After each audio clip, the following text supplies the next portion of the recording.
Yule. Merry Yule. I feel so out of practice from doing podcasts daily. It's been so long. It's been a minute. It's been a minute, but I feel Yeah. like, it'll come right back to you. Like riding a bike, as they say. Yeah.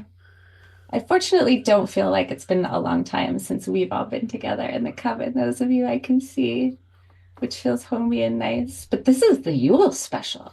Yeah, this has become a bit of a tradition where we invite the coven to have a sort of new tradition of a different kind of family gathering, a chosen family gathering centered on the winter solstice instead of the birth of baby Jesus. And so we invite the coven to share poems and stories and songs and ideas and thoughts. And that becomes our Yuletide special. Yeah. For the first time ever, Amy's bells work in this audio format, and it's Yeah. delightful. Zoom has some new settings. I think in the past I had to edit in my jingle bells in post, which is also a delightful exercise, but Well, let's quickly open so we can get straight to all of the different, I don't know, whatever we brought. It's like our family talent show this episode, and that gives me so much joy. I want to just open with a little reading from the Yule chapter, but Amy, do you want to light a candle? I do. For those of you who are listening, this is how we start all of our meetings with the symbolic and ceremonial lighting of a candle. And this is something that we do as a reminder of the covenant that we make when we enter this space, that we are collaborators. We are not each other's competition. We want each other to succeed. We want to be in a space that is as unhostile as possible. And in this world, when you can't find something, you make it yourself. So that's what we did. This candle is a reminder that nobody came here to judge you. And we hope that that compassion you can also extend to yourself. We didn't come here to judge you. I didn't come here to judge myself. I came here to be who I am. And for some of us, this is the only place that we get to do that. Sometimes we raise our candles to our cameras in the Zoom room just as a silent uplifting to each other. And also to make our own light at Yuletide. This is from the Yule chapter of Missing Witches, Reclaiming True Histories of Feminist Magic. Here is one secret of why they burn witches. Witchcraft and activism are one.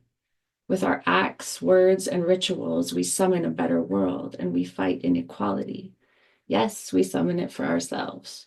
Personal healing, joy, and fulfillment, all acts of love and pleasure are our world-changing rituals. Finding our own peace and safety, a room of one's own, honors the fight that came before and gives us strength to press forward again, to take the knowledge of our luck and strength and beauty with us into the next entanglement for justice. Individual healing from trauma helps set a piece of the pattern of the universe into a new ancient rhythm of resounding care. Care deviates the drumbeat of trauma on repeat. Quote, caring for myself is not self-indulgence. It is self-preservation, and that is an act of political warfare. End quote. Self-care, changing the world for ourselves, is only half of the work of a witch. This is low tide, a drawing in of breath, a rest, a gathering of strength, a necessary withdrawal. After low comes high tide. We gather our power to challenge the violently empowered and to act for the source of all power. As Monica's show makes clear over and over again in her writing and research, magic comes from the earth. She wrote, I believe that we are conscious and alive only because she is. Earth is our great planetary mother spirit, end quote. We have to spiral from self-love, nesting and nurturing to the work of resistance and of remaking and of re-enchanting the world.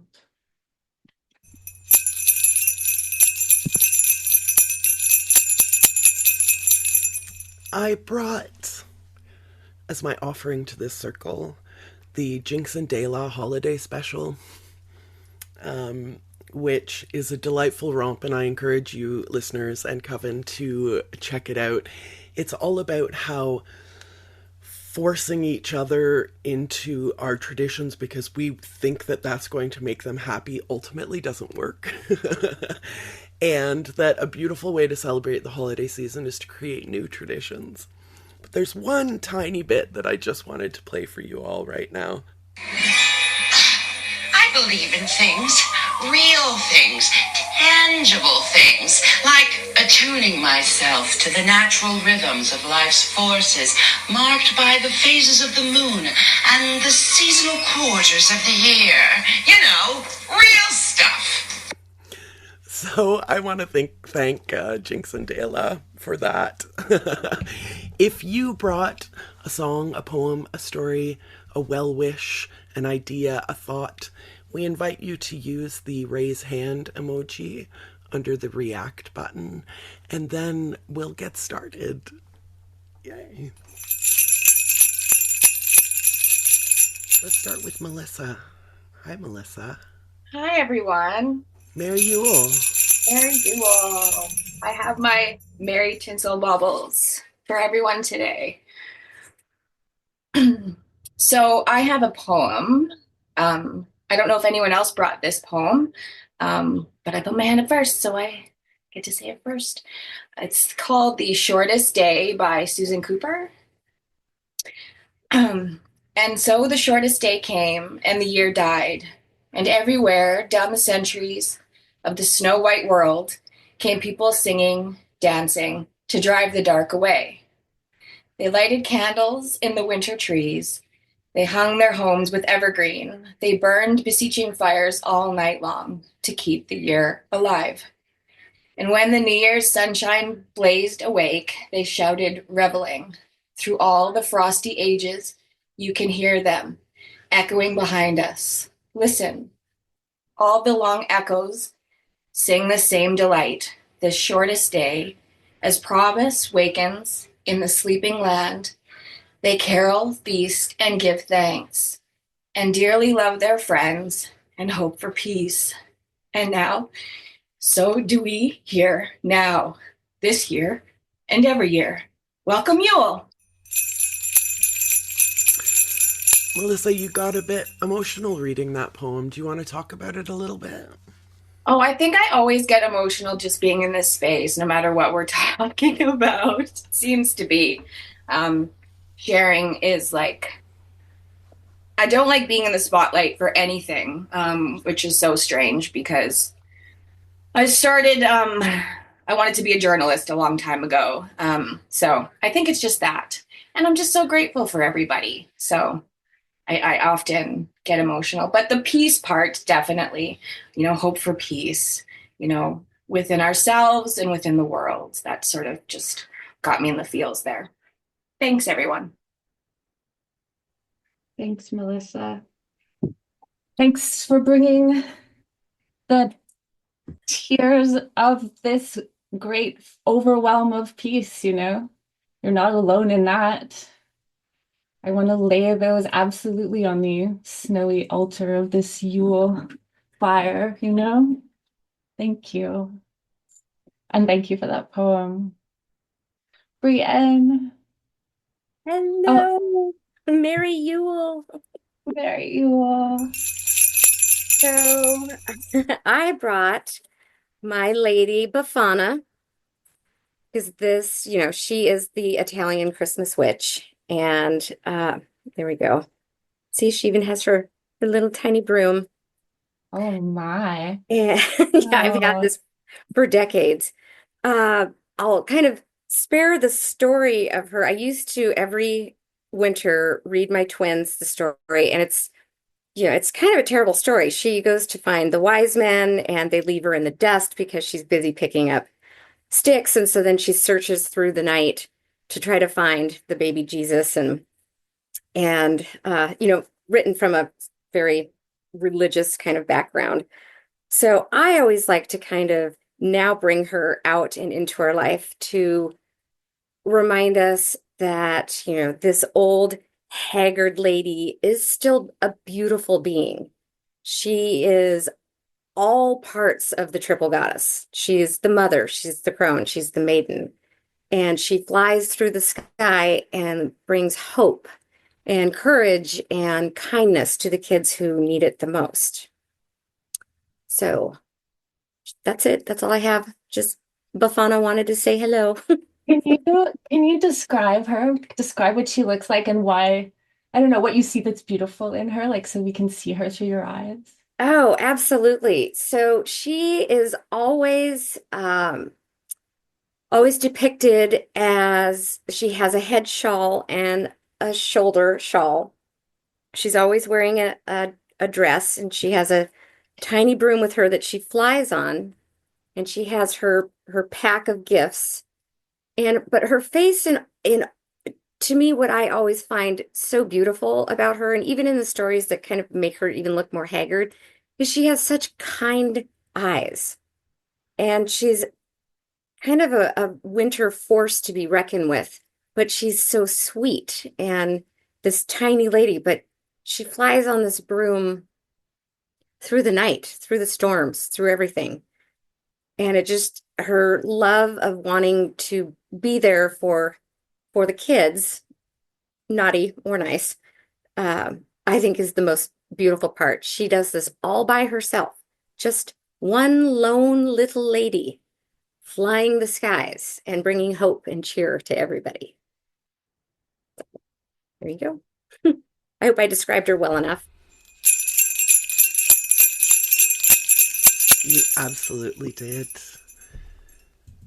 I put this in the chat, but I'll ask you anyway. Can you send us a picture of her for the show notes for the Oh, webpage? absolutely. Yes. Yay, thank you. Thank you so much. Merry And Yule. Merry Yule. Happy solstice. Another Melissa. Hi. Merry Yule. Hi, Mary Yule. Hi, beautiful Coven. Hello. I brought a book from my childhood. So I won't read it. I'll give a quick synopsis. If anyone is familiar with the Bunnies Get Well soup, it's not only written, it's also illustrated by Joan Elizabeth Goodman, who wrote some other books. But I rediscovered this book going through stuff. And when I read it, I was like, it's a mutual aid story. And it, I think, influenced who I was. And why I wanted to bring it is that I'll quickly just synopsize. So Mother Bunny wakes up and Mother Bunny has a bunch of sick bunnies, but Mother Bunny doesn't have anything to make the get well soup. So Mother Bunny, in this terrible snowstorm, runs around town and visits all her neighbors. Each neighbor has an ingredient. So maybe someone had beans, somebody had turnips, etc., etc. Mother Bunny gets back to her house and tries to put a soup together and realizes that she doesn't have enough ingredients. She gets sad. Sad Mother Bunny. But then there's a knock on the door and the whole neighborhood has shown up. And everyone has brought ingredients for the soup, including homemade root beer. There's Badger, there's the families of, I think they're Skunks, that's the other cute family. But at the end of the day, they all get together and make a huge vat of soup. And I ended up being a professional chef who also spent a lot of time in nutrition and kind of culinary education. This book starts with a recipe in the front. But on the longest of days, I think it's such a blessing to remind ourselves that we can do so much with so little, especially when we're supported with community. So I love you all. Happy Yule. Thanks for letting me share. I'm so glad to hear this Bunnies Get Well soup version, because the version of that story that I'm kind of familiar with is stone soup or sometimes nail soup. And the idea of that one is that the soup maker is kind of a scam artist, you know, and he's like tricking people into giving him ingredients for the soup. But the bunnies get well soup is this mutual aid story that you're talking about. There's no trickery. There's just a community coming together to pool their resources.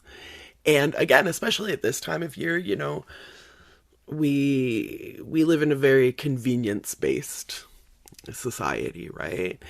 But back not that long ago, we really, really, really needed each other to get through this time of year, you know, like our harvest is maybe starting to dwindle. And I wonder about that as like part of the gift giving, the spirit of giving, like lore of this time of year, if it really does stem from this bunnies get well soup idea of mutual aid that is so important in the dark, long winter months. I think so. We'll do a jingle bell for that while Vermilion unmutes. Hi, Vermilion. Merry Yule. Merry Yule, everyone. I am so excited to be here, and I don't really have anything specific that I was able to find. Um I wanted to find like a poem or something, but it just didn't end up happening. So I guess my message today is just gratitude. I'm so thankful to have gotten to find all of you and the space and the ability to participate so frequently and with such love in a group that isn't judgmental. Like, there's so many amazing people here, and I have a tendency to be super shy and not want to be on camera. I'm actually very well known in other groups for not being on camera. But with this group, it was never difficult for me to feel comfortable doing so, which is honestly unheard of for me. So just thank you, all of you, for being so open and welcoming and fun. I've had so much fun the last like week that I've been here. This has been wonderful. So I just wanted to say thank you so much to every single one of you, and to everyone listening to the podcast. Like, you're all amazing, and I love you, and Merry Yule. Vermilion, I'm so happy to hear that. That means so much. And you're so fun. And we're so glad you're here. We're so glad you're all here. It's just, I mean, we feel the same way about you. Just so relieved that you're all here. And you're such an ease to the spirit. Yeah. And don't hesitate to let us know if we, as a group, if there's things we can do, like to describe things better, to experience, like to be more accessible to you and to each other. That's like something we really care about and have talked about for a long time. So we always want to know, and it makes it more fun. And we know, you know. So that's for everyone.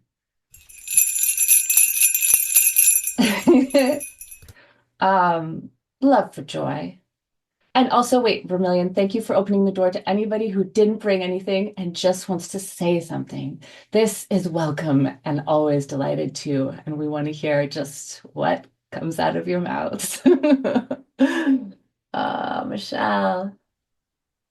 I'm having internet problems today, so if I stop talking, it's because I had to log off, log back on. Don't need to circle back around to me.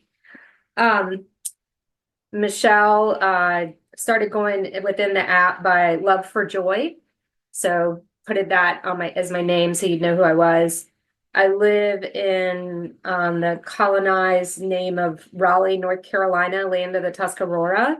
And today I've got on a olive green tank top, pink stretch pants, short brown hair, brownish, blondish, curly, blue eyes, female, white, presenting. Okay, I think think I got the intros right. I wanted to share with you all a family tradition that's also kind of unique to North Carolina. Some of the settlers that came through our state were of Quaker background. So there's still a sizable number of Quaker congregations in the Piedmont area of the state. There's also Moravian churches, and they always put on a candle tea event around Christmas time and invite the public in. So you go in and they are in their original colonial outfits. They usually have a brass band that plays within the church. They make this really good tea and coffee cake and sugar cookies. And then they also make candles from hand with the molds and the beeswax candles. So I bought some of those. I use those for ritual things. But one of the things I found when I walked in, because they have got an upper bazaar with a craft, and I'll hold this up and then I'll try to explain what it is.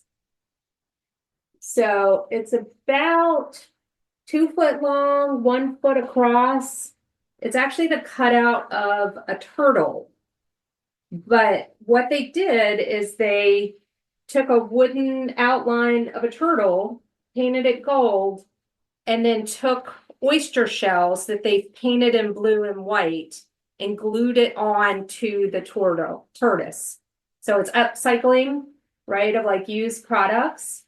Ties in with all the times I talk about water, and just got a chance to listen to the recent podcast drop that you guys did with the water witch. I can't remember her name, but it was a very good interview. Thank you for sharing that with all of us. And when I walked in, this was the only turtle there. Most of their things were like single individual ornaments, one shell, and had like something from the Nutcracker painted in it, for example. So the turtle was kind of hanging out all by itself, and they were a little shocked when I walked up and I was like, I want that. I think they'd probably been hauling this around for who knows how long as like a centerpiece on the table, and nobody had ever bought it. And so I'm hoping my husband didn't hear too much of this. This is his gift. This is his Christmas gift, because turtles have lots of connections. I like how they have to dive deep for things, but we've also had some things in our relationship that connect back to turtles. And then you've always got Terry Pratchett's world that's the turtle is involved in that as well.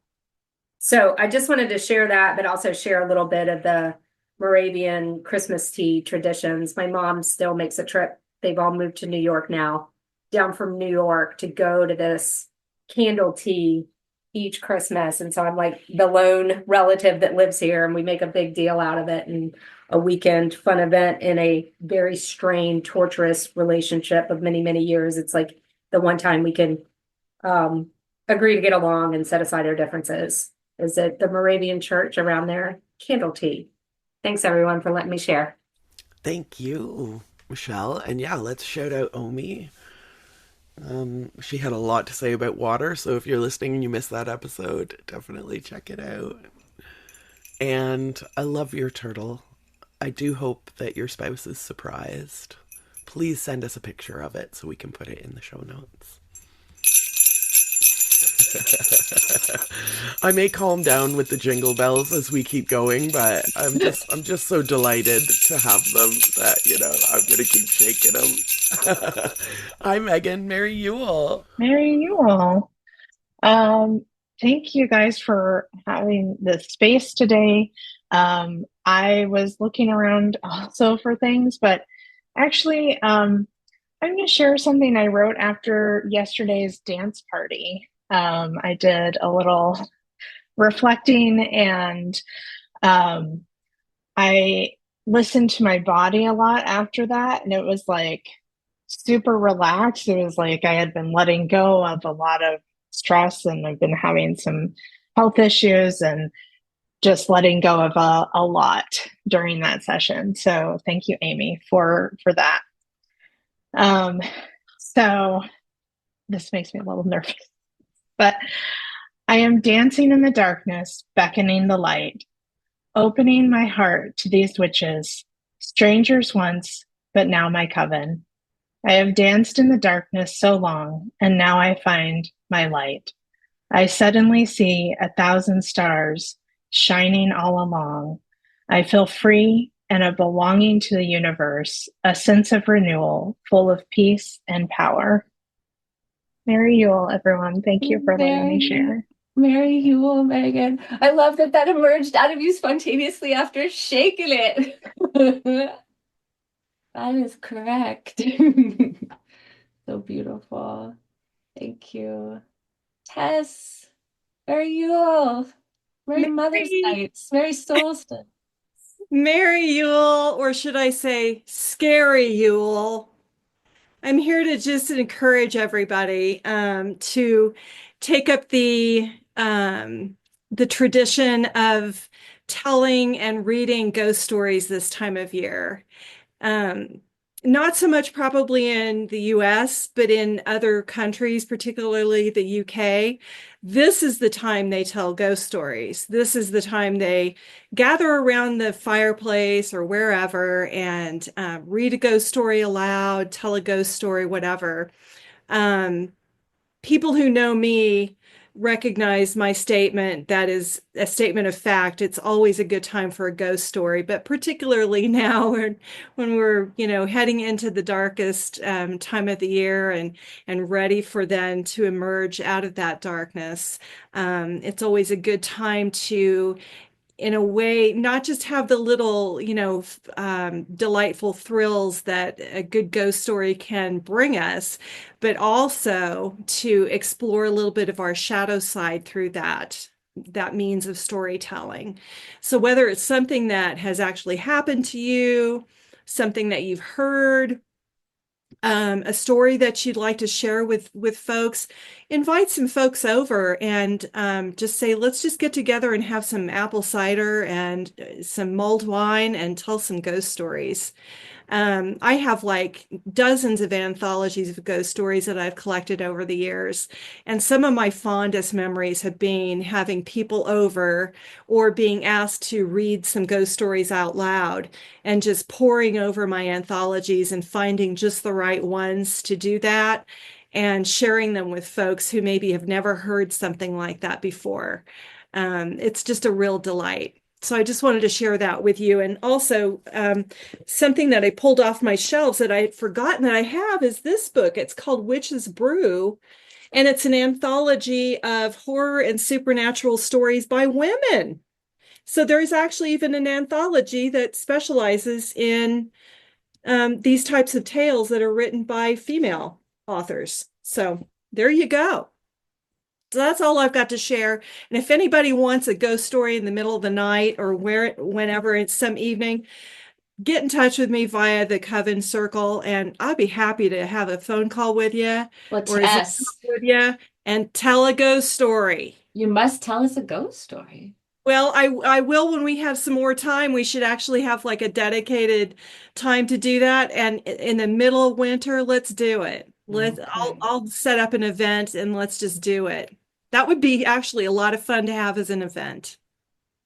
Yeah, that sounds perfect for a season when we'll be dealing with terrors and horrors or Hmm. darkness or who knows, Who knows? Yeah, Right. who knows?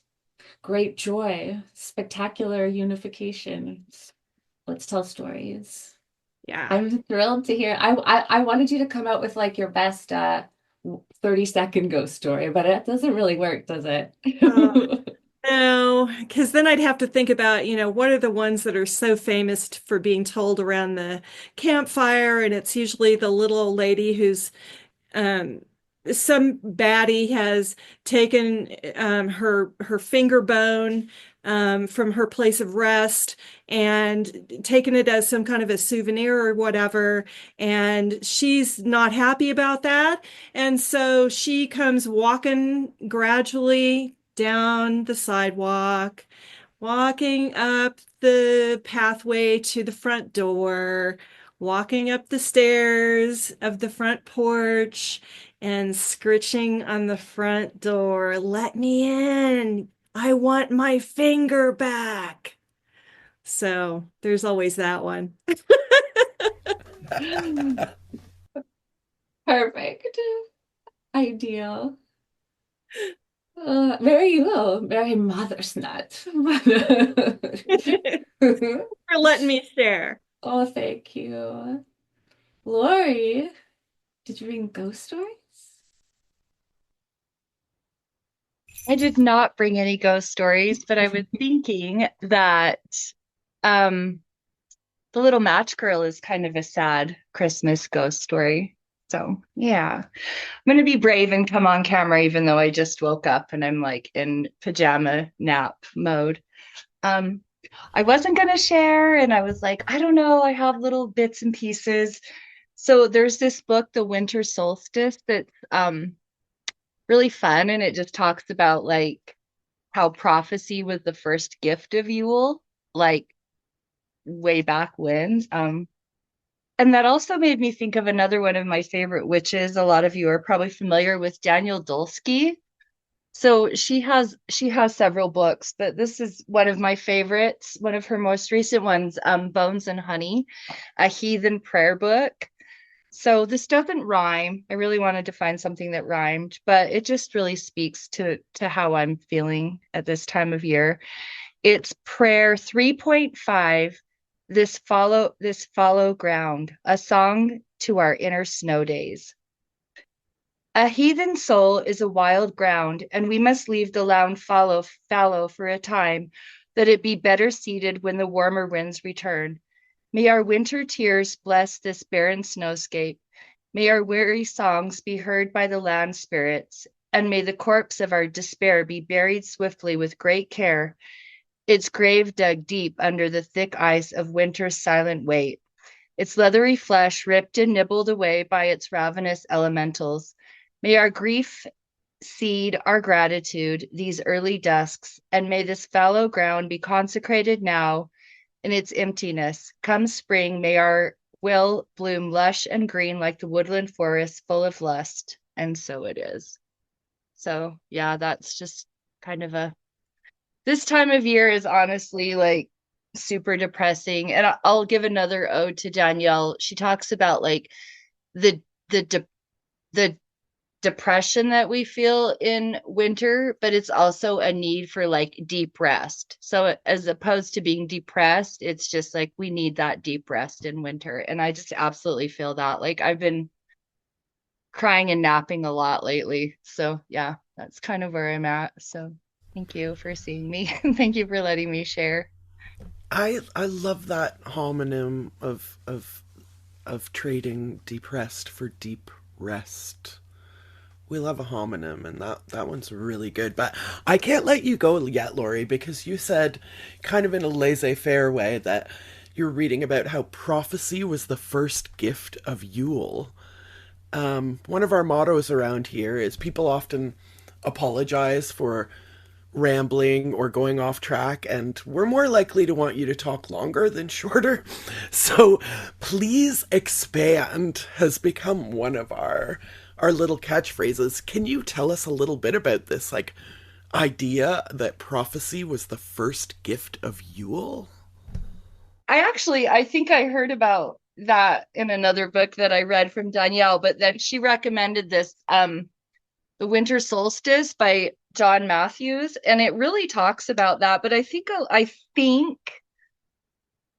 a lot of it goes back to the story of Odin and just like him being kind of linked to like the first Christmas tree, and like he was hanging upside down in the tree, and so he gained like prophecy for the year. And so I don't know, there's some really cool pictures in this book, if I could find them, of kind of like the first Saint Nicholas like dressed in kind of like these like ancient, I don't know, like Robin Hood type clothes, I guess, if you will. Like that's, I think it stems from like the story of Odin, honestly. And yeah. That was great.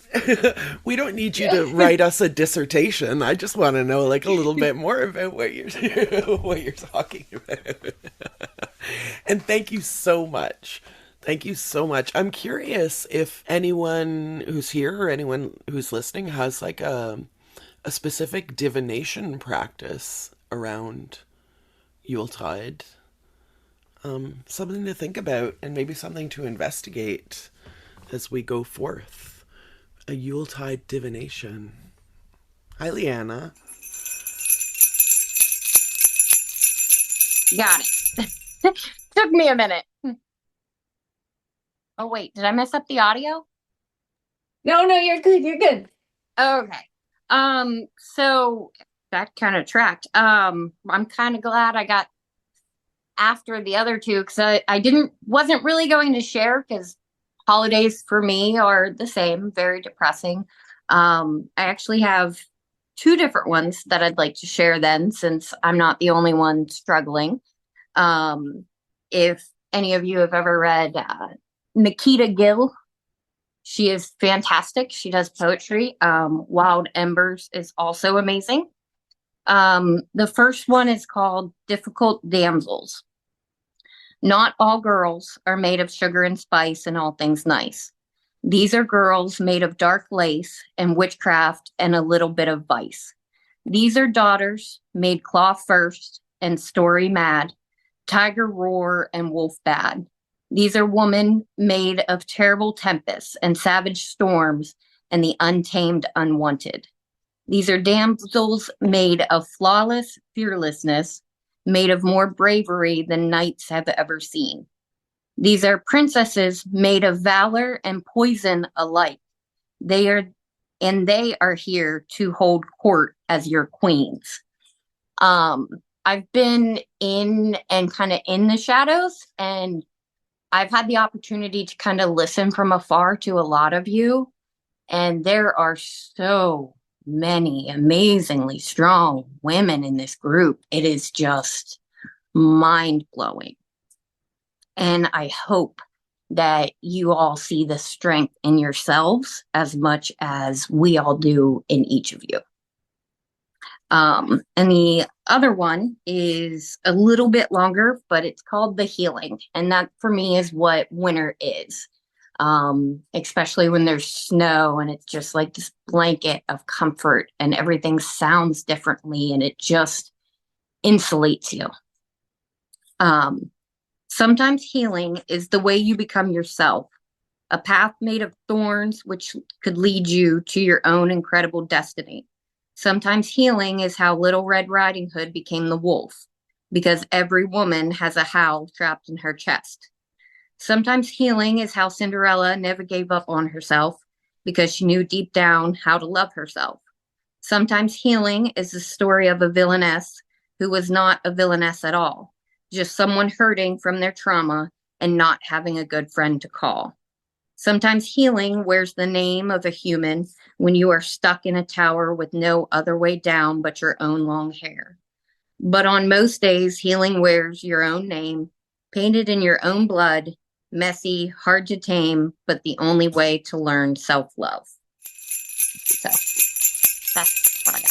Thank you so much. And yeah, that's that candle energy that we're talking about, where we're all looking at each other in awe and admiration, but not in a way where it makes us feel small, like we're not as smart as confident as whatever as, but in a way where we're all in this boat that's being lifted up together by the waters of our love for one another. Oh, let's take a second now. We have a dear friend who usually comes to these Yule recordings.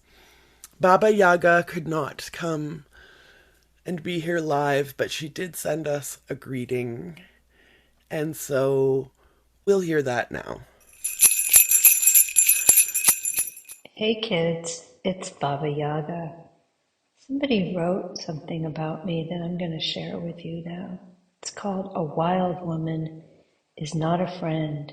She's a Relationship with Nature. Can you love me when I drink from the wrong bottle and slip through the crack in the floorboard? But can you love me in the deep, in the dark, in the thick of it? Can you love me when I'm bigger than you? When my presence blazes like the sun does, when it hurts to look directly at me? Can you love me then too? Can you love me under the starry sky, shaved and smooth, my skin like liquid moonlight? Can you love me when I am howling in fury, standing on my haunches, my lower lip stained with the blood of my last kill? When I call down the lightning, when the sidewalks are singed by the soles of my feet, can you still love me then? What happens when I freeze the land and cause the dirt to harden over all the pomegranate seeds that we've planted? Will you trust that spring will return? Will you still believe me when I tell you I will become a raging river and spill myself upon your dreams and call them the surface of your life? Can you trust me even though you cannot tame me? Can you love me even though I am all that you fear and admire? Will you fear my shifting shape? Does it frighten you when my eyes flash like your camera? Do you fear that they will capture your soul? Are you afraid to step into me? The meat-eating plants and flowers armed with poisonous darts are not in my jungle to stop you from coming, not you. So do not worry. They belong to me, and I have invited you here. Stay to the path revealed in the moonlight and arrive safely to the hut of Baba Yaga, the wild old woman. She will not lead you astray if you are pure of heart. You cannot be with the wild one if you fear the rumbling of the ground, the roar of a cascading river, the startling clap of thunder in the sky. If you want to be safe, go back to your teeny room. The night sky is not for you. If you want to be torn apart, come in. Be broken open and devoured. Be set ablaze in my fire. I will not leave you as you have come, well-dressed in finely threaded sweaters that keep out the cold. I will leave you naked and biting and clawing. Leave you surrounded by owls and hawks and flowers that only bloom when no one is watching. So come to me and be healed in the unbearable lightness and darkness of all that you are. There is nothing in you that can scare me, nothing in you that I will not use to make you great. A wild woman is not a friend. She is a relationship with nature. She is the source of all your primal desires, and she is the wild whipping wind that uproots the poisonous corn stalks on your neatly tilled farm. She will plant pear trees in the wake of your disaster. She will see to it that you shall rise again. She is the lover who restores you to your own wild nature. That was by Allison Nappy. Yuletide and solstice blessings to you all. Thanks, Baba Yaga. I did bring a short poem. We've been talking so much about embracing the darkness. You know, again, like, electricity is really new in the grand scheme of things. But if we think about what our lives would look like without it, it's crazy that it's only been around for like 150 years and it's changed the world so much. So something that we often do on the solstice is to turn off all the electricity, turn out the lights, turn off our devices. We are lucky enough to have a wood-burning stove, so we sit by the fire with a couple candles and kind of bask in that warm glow. And it's amazing to me how psychologically calming and rejuvenating it is to do that. But it's hard. It's hard to turn off our devices. It's hard to turn off all those lights. So I make it a specific tradition. My spouse is like, you know, he's not really like a fuck around kind of guy. He's very sweet. But if I'm like, it's tradition, then he'll go along with whatever insanity I come up with. So I set certain days and make them for certain things, and then we know to do them. Every year we have at least 2 hours where we sit in the beautiful, warm glow of darkness. And on that note, I brought this very short poem by Wendell Berry. It's called To Know the Dark. To go in the dark with a light is to know the light. To know the dark, go dark. Go without sight. And find that the dark too blooms and sings and is traveled by dark feet and dark wings. So I encourage everyone who is here and who is listening to see about knowing the dark. How do we combat that fear of the dark? What do we do? Maybe slip into it slowly, one little toe at a time, like into warm water. Does anyone else have a message for Missing Witches listeners or for each other? I just wanted to share that I pulled 2 cards out of the Missing Witches deck. I did a split. So the one is like the main message, then the other one would be what's influencing the message, just to see what the deck wanted to say to us as a group. But before I read that, I was on a retreat in Colorado in October, and I left my deck with my friend that was on the trip with me. And so I finally have the deck back. This is my first time using it, but it's a new deck to me. So the main message was Toni Morrison, Perception, is who came out first. And next to her in the split deck was Lady Frida Harris, Perspective. So those are the messages according to my shuffle for this Yule for the Missing Witches. Can you read what the message where it is and maybe a little bit of the back? Or you want me to read from the back of the deck? Is that what the back? Okay. So for Toni Morrison with Perception, the first Black woman editor at Random House Fiction, and the first Black woman to win the Nobel Prize in Literature, Toni Morrison conjured a new generation of writers and readers. Her novels sat on best-selling lists for record-breaking weeks and showed the world as it was to her, full of magic, misery, and everything in between. She grew up in a family that told folk tales and ghost stories and laughed to stay sane. She said, "My own use of enchantment simply comes because that's the way the world was for me and for the Black people I knew. There was this other knowledge or perception, always discredited, but nevertheless there. Enchantment is in the world. Tap into other perceptions now." So that speaks volumes to me as to what this Missing Witches Coven has meant to me since I've joined, and I hope it resonates with others as well. Lady Frida Harris, Perspective. As the bombs rained down on London, she dyed her hair red and navigated between the House of Lords, the world's most famous occultists and experimental mathematicians, drawing a new understanding of the universe. She studied projective geometry. She painted insights from the mathematical worldview where all lines meet and all parallel worlds converge. She painted symbols from science, mythology, and different mystery traditions into the 78 images of the Thoth Tarot. I don't know if I pronounced that right. She created with Aleister Crowley. Then she moved to India to live in a houseboat. She triangulated between worldviews.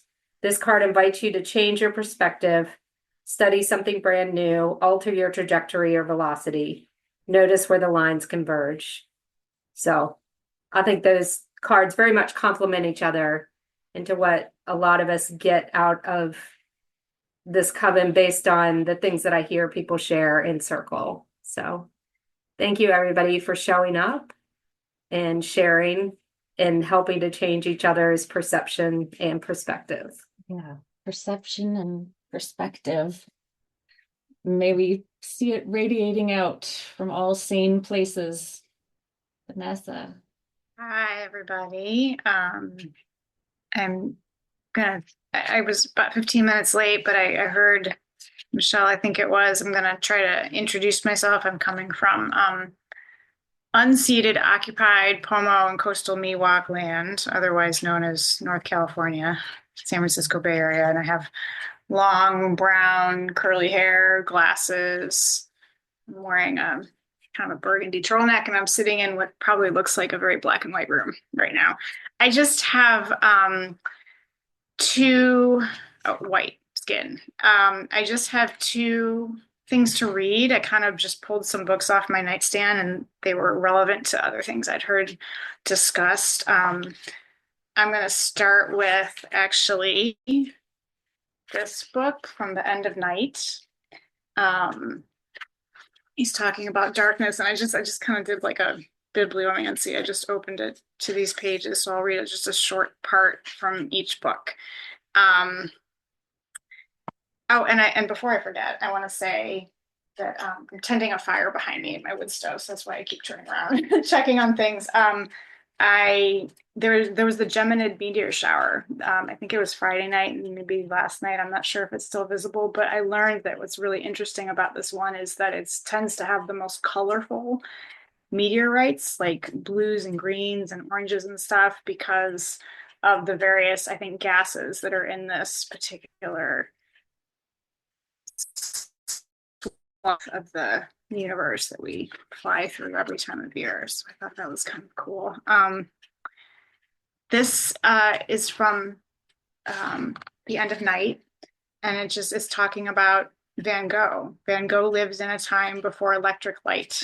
This is why it sparked my interest. In a letter from the summer of 1888, he described what he'd seen while walking a southern French beach.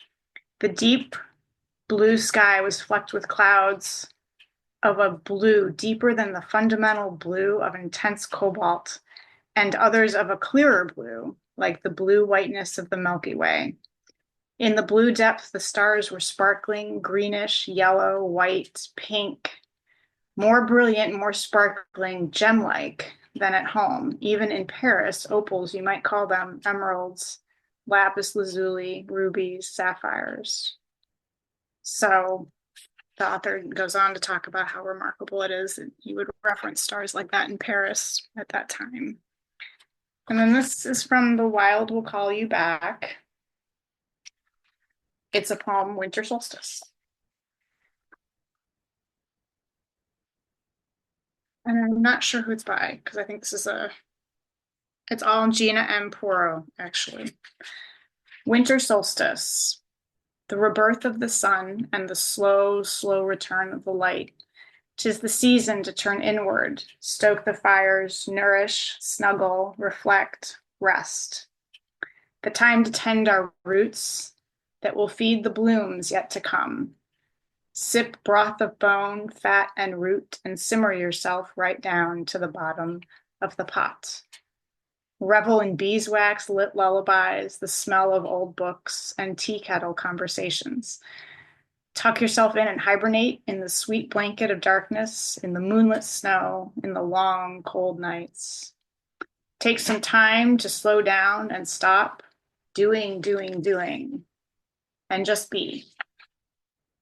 Undress the heaviness from your bones and dance with your ghosts. Sink your teeth into this long night. Let the moon howl at you and slowly sing you back from shadow to light. So I thought those were both relevant to the conversations that came up. That's all. Happy Yule and solstice, and I love you all. What a perfect poem. I want to say, you said Gina Emporo? Because that poem kind of hit so many of the things that we've already been talking about tonight, so I'm definitely going to revisit it again and again. Add it to the traditions. Good, evening, good afternoon, wherever you are. This is Eileen from somewhere out there in Connecticut. One of the oldest horrifically colonized places in New England. So yes, this is the first verse of In the Bleak Midwinter, which is a Christmassy Jesus song, which I never actually knew because we never sang that part in Glee Club. But I very much like and have used this on my solstice cards before. Let's see. In the bleak midwinter, frosty wind made moan. Earth stood hard as iron, water like a snowstone. Snow had fallen, snow on snow, snow on fallen snow. In the bleak midwinter, long ago. Thank you. I invite everyone to unmute so that Satleen can hear your applause. Thank you, Satleen, for your bravery. That was beautiful. I knew that you're an excellent singer and you were just being shy. The most beautiful What a warm gift. tone. I think that we should have a Missing Witches glee club of sort. And for anyone, we could call it whatever we want, but you know, it doesn't have to be glee club. Yeah. Singing group. And I mean, you know, Satleen, I still haven't received your Yule Carol recording, so I'm making a face at you right now. But this is something that I would love to do. And if someone can figure out the technology of a Zoom choir that isn't just total chaos and cacophony of delays and various times, then I would love to hear it as soon as we have the technology. In the meantime, you are invited to join the Missing Witches choir by way of sending me a recording. That goes for everyone. I'll cut this out, but deadline's tomorrow. I'm so glad you all get to experience Amy bullying you to make art. I'm so glad we can all have that experience. You know, like maybe in the bleak midwinter could be our first, you know, official Missing Witches singing choir, no chorus group, whatever, you know, could be the first one. I love it. I love it. And you know, as witches, like, we are comfortable in paradox, and one of those paradoxes for me anyway is that I want everyone to feel very safe and very comfortable.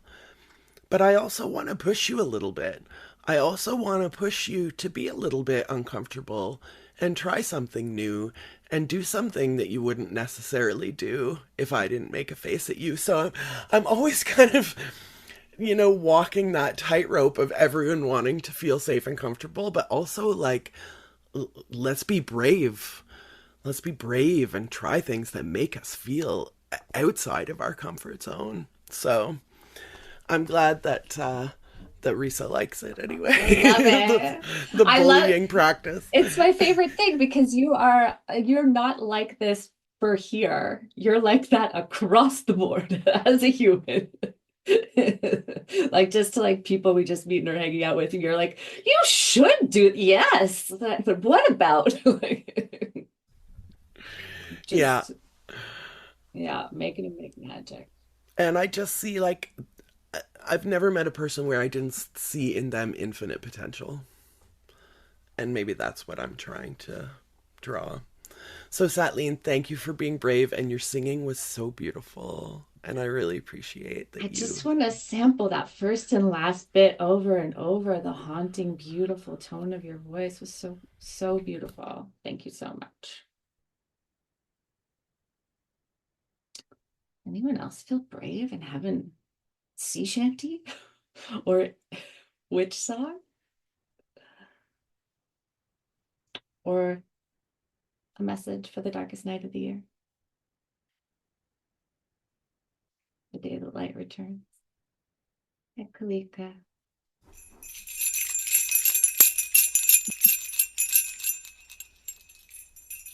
I just had a thought that always makes me feel better when I feel like I'm lost in the dark. And it's that quote where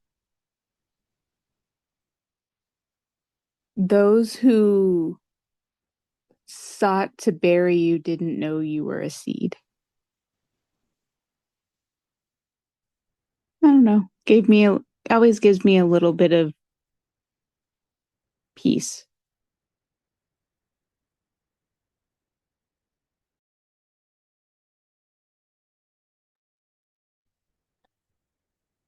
Felt my breath get bigger as you said peace.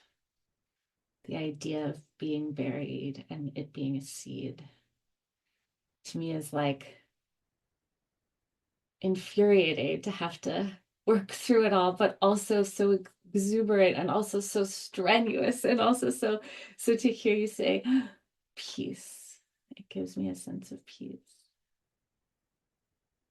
Thank you.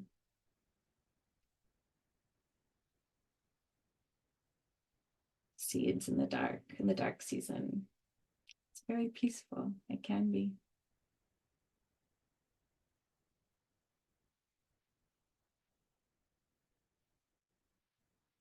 And they won't bury us for too long. There you go. We got off on a little tangent over here in the chat, and Lori mentioned a divination practice, the 12 divinatory days of Yule, and pulling one card each of the 12 months for 12 days. And I learned about that from one of my teachers, Brianna Sassi, and she refers to it as omen days. And it's got something to do with Christmas and ends on Epiphany, and none of that means anything to me because I was raised Jewish, but I loved the idea of these omen days, and I feel like it's for everybody. So the day after Christmas, you every day look for an omen, possibly out in nature, around your house. And the beauty of it is it's super accessible because if you forget to, or if nothing presents itself to you, then you can pull a tarot card or an oracle card. So then I like to write down what the omen is that I've seen or the card that I've pulled and what it means to me at the beginning of each month in my yearly planner. And me being me, sometimes I then don't even open up my planner on any given month, but it's interesting to look at in hindsight as well. So, and the other thing that I shared in the chat was one of my favorite things to say on solstice, which came straight out of a Doctor Who Christmas special that involved lots of singing and flying a flying shark, which is on solstice, halfway out of the dark.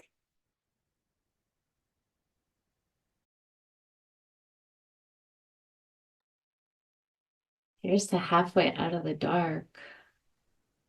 Holly. Hi, everybody. Happy solstice.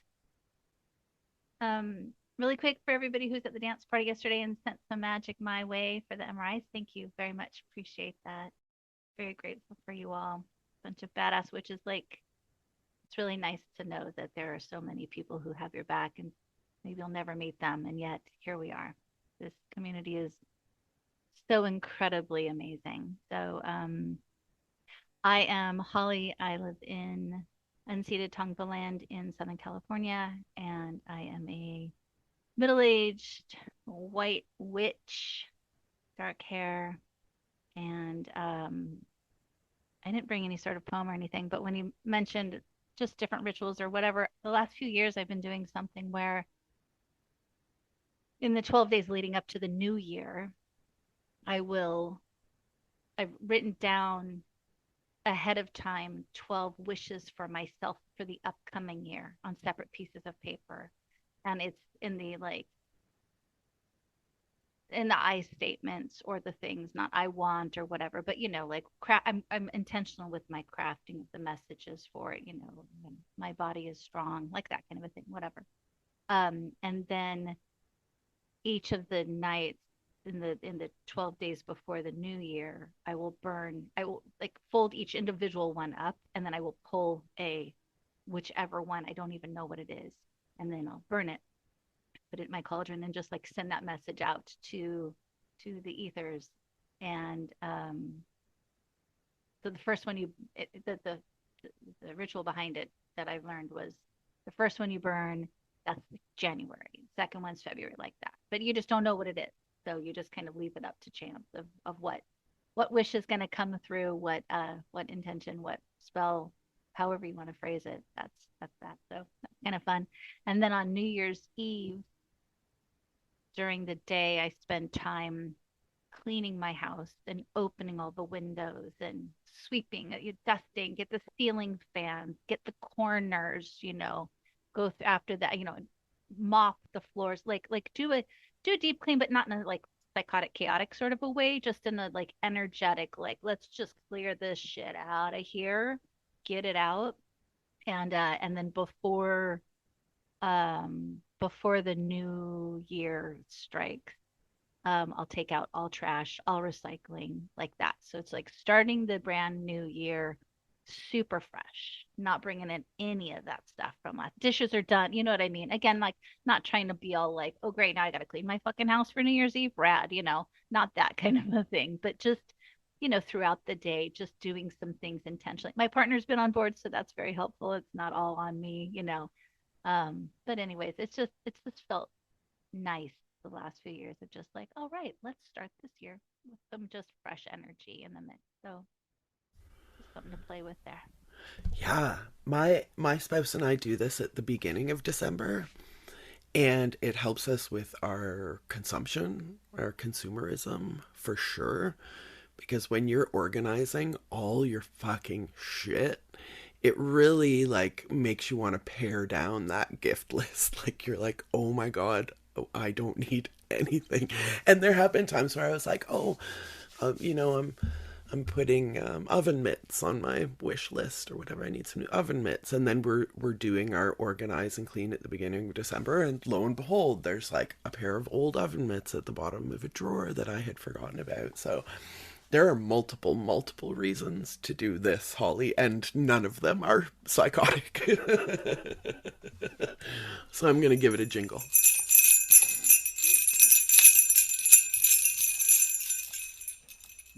Hey, Julian. Hi, everyone. I'm Julie or Julian. Pronouns are she, her, or they, them. My visual description is I'm in a pretty dark room, but my low light is lighting up my face a bit. I'm a white person with fairly short brown hair that comes to the bottom of my ears, and I'm wearing a dark blue top. I missed the first part of this, but happy to participate in this part now and listen to the recording later. I'm inspired what Holly just shared to share a bit about kind of what I do related to intentions this time of year, which is I take the period from the winter solstice to Imbolc to simmer on what I want my intentions to be rather than putting pressure or whatever at this time of the year. Partly because my birthday is at the start of February, so I feel like it's from solstice to my birthday. But regardless of that, I view those 6 weeks as kind of, I don't know, interior time and I used to do this like all in one shot, but now I take my time to do it, is to reflect over the past 12 months, kind of going through the different categories of my life, thinking through everything like what happened in the social areas of my life, what happened in the professional areas of my life, what happened with my health and body.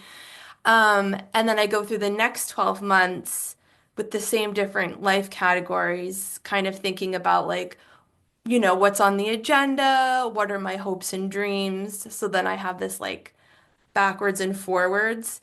And yeah, I used to, just do this in one sitting, but now I just kind of dip into those reflections. I'll choose like one category for one day and then another day do another category so that by the time I reach Imbolc at the beginning of February, I've like fully taken time to process and imagine.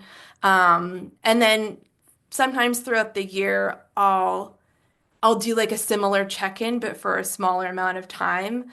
Like at the summer solstice, I might do the past 6 months reflection and then the forward 6 months reflection. And then at the equinoxes, I do like the past 3 months backwards, the next 3 months forward. And then at the cross quarter days, I'll do like the past 6 weeks looking back. And so then like all throughout the year, it's kind of like this back and forth and back and forth. Although I feel like this year I haven't been as on top of that, but that's okay. So I'm looking forward to catching up with myself as I don't rush and take time to look back at the past year and look forward at the next. So that's my practice to share. That's all. I love this idea of taking enough time to catch up with myself. Yeah. Yeah. 6 weeks minimum. I'm not sure how to raise my hand. Can you hear me? We can. Oh, hello. I just pulled over. I'm gonna read a quick little poem. Okay, be safe. Be safe first. Oh, yes. I'm on a road. Well, now there are two cars passing, but here we go. This is a poem called, it's by Donna Ashworth, and it's called Joy Chose You. And an elder shared this with me a couple years ago, and I think about it every year now at this time of year.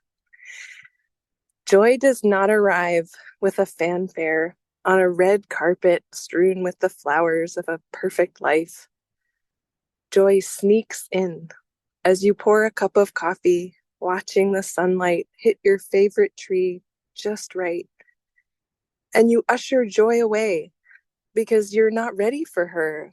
Your house is not as it should be for such a distinguished guest. But joy cares nothing for your messy home, or your bank balance, or your waistline, you see. Joy is supposed to slither through the cracks of your imperfect life. That's how joy works. You cannot truly invite her. You can only be ready when she appears and hug her with meaning. Because in this very moment, joy chose you. That's that. Merry Yule all. Merry Yule, and thank you so much. Oh, I don't know if you can see everybody's face because you're in the car, but I felt like a visible relaxation and gratitude of that. Even the possible opening of that idea, joy chose you. It's just there. You get to have it. Yeah. Thank you. The line that stuck out for me, Jasmina, was joy is supposed to slither in through the cracks of your imperfect life. I know. It just flies in the face of this idea that we have to somehow earn joy, that we have to be very, very perfect in order to experience it. And no, it is supposed to slither in through the cracks in our imperfect life. I am going to carry that in my back pocket for the rest of my life. Here. And I just went to this very Christian lessons and carols at the school where my husband teaches, and heard the passage about Eve and the snake, and thinking about all the snake energy that's been moving through the coven and how beautiful that is. And joy is a beautiful slithering snake. Yeah. All right, I'm going to keep driving. I love you all. I'm so, so grateful for this space. Merry Yule. Merry Yule. We love you too. We love you all. Drive safely.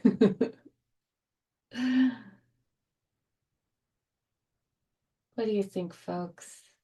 Any last Yule messages for the great extended coven out there in the dark? There we go. I just was noticing in the chat, someone asked what we had on our Yule wish list. And for me, I think the thing that I've been focusing on the most as far as like a wish for the coming year and just for Yule in general is peace. Like there is so much stuff going on right now that is affecting everyone. And I wish for a calmness. I wish for that security and, that light in the darkness for everyone who really needs it right now. That's like the one thing on my list that I just keep coming back to. But yeah, I just figured I'd share. Peace on earth, right? It's on all the cards, but how many of us are actually, living inside that card? Peace on earth. Julian, did you want to share a closing question mark? Sure. Blessing? Yeah, I put in the chat that I just remembered that last year at the solstice, during our meeting, channeled this blessing I wrote and like read it immediately after. And figured I would read it again this year as another offering. So I pulled it up. So this is a solstice blessing for our coven. May we spend time together in loving ways. May we embrace both joy and sadness as we gather throughout the year. May we celebrate when we have things to celebrate. May we hold each other when we break apart. May we encourage each other as we birth new ideas into the world. May we learn and grow together. May we ask questions and share wisdom. May we wonder about the unknown. May we sit in the discomfort of being wrong. May we tickle each other with glee, but only first if we ask for consent. Or only if we first ask for consent. May we respect each other's boundaries around tickling and all other boundaries. May we acknowledge our privilege in having access to this community and that many cannot access it, even though they may be the ones who need it the most. May we do the difficult work of challenging the inaccessibility and ableism that shows up in this space, and the white supremacy in this space, and the colonialism in this space, and all the isms in this space. May we listen to those most impacted by these isms. May we have hard conversations. May we be accountable to each other. May we be activists together as we resist oppression in the world. May we include slowing down in our activism. May we soothe and fuel each other so that we are equipped to do social justice work. May we offer care to each other in tangible ways. May we normalize asking each other what our needs are. May we organize to collectively meet our needs. May we play together. May we cry together. May we love each other. Blessed fucking be. The end.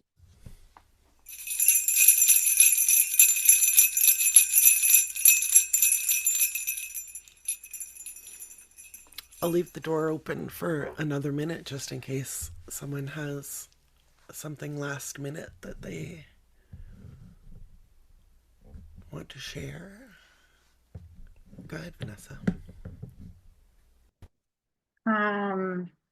It's along the lines of what Vermilion was saying.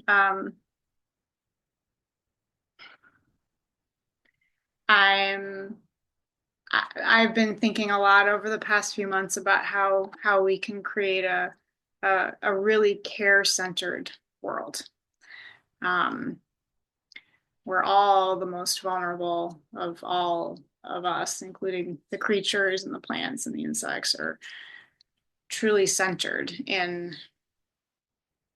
how we all move through our world, and even the policies of our communities, all the way on up to the top. And it seems daunting, a task, but I think in this time of darkness, which is soon going to be tipping back over into the light, a question I find myself asking of myself, and in various circles where I'm trying to make the tiniest bit of change, is if you could imagine something better, like really better, what would it look like?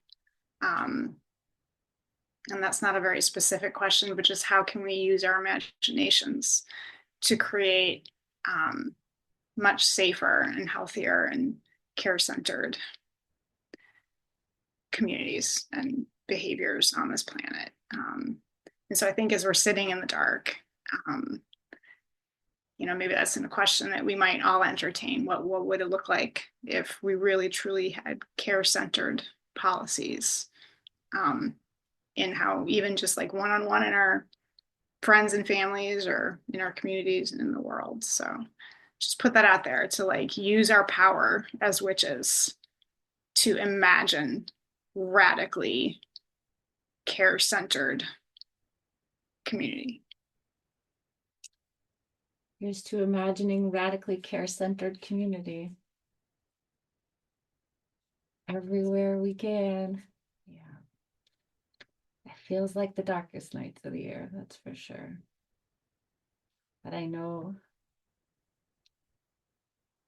we're on the wheel. We just always are.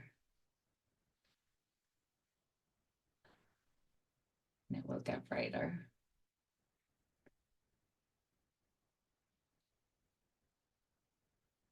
Amy, you got any last wishes for the Coven? I do indeed. That's nice. I just want to return to the lyrics of the Missing Witches Yule Carol.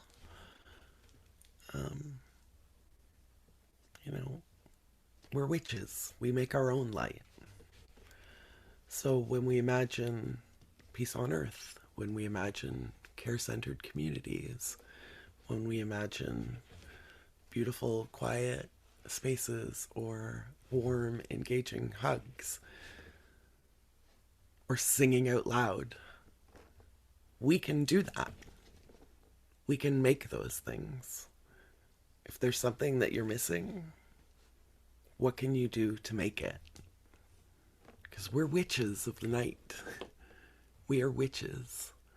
We make our own light on the solstice.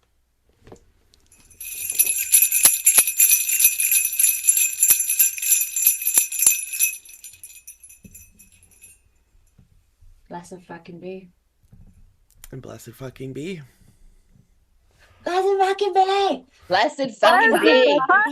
Blessed fucking be. Blessed fucking be. Fucking be. Happy Yule. Merry Yule. Happy Yule. Blessed fucking Yule. Be safe out there, everybody. We love you. Love you all. Love you all.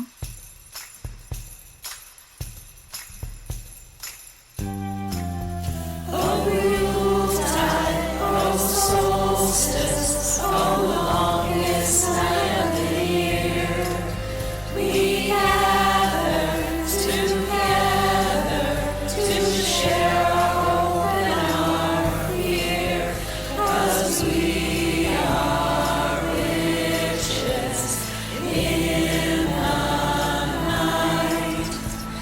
We are witches.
northern hemisphere, the winter solstice marks the date at which the sunlit hours are shortest and the darkened hours are longest. This, due to the tilt of the Earth's axis, is an astronomical fact. Happy solstice. We are witches. We are witches. Science is magic. Merry Yule. That's it. We love you. I love you. I love you guys. Solstice and Yuletide on the longest night of the year. Please bring us together to share our warmth and our cheer, 'cause we are witches of the night. We are witches. We make our own light. We dance in the darkest dark of the night, and we return. We call the return of the light. Blessed fucking be.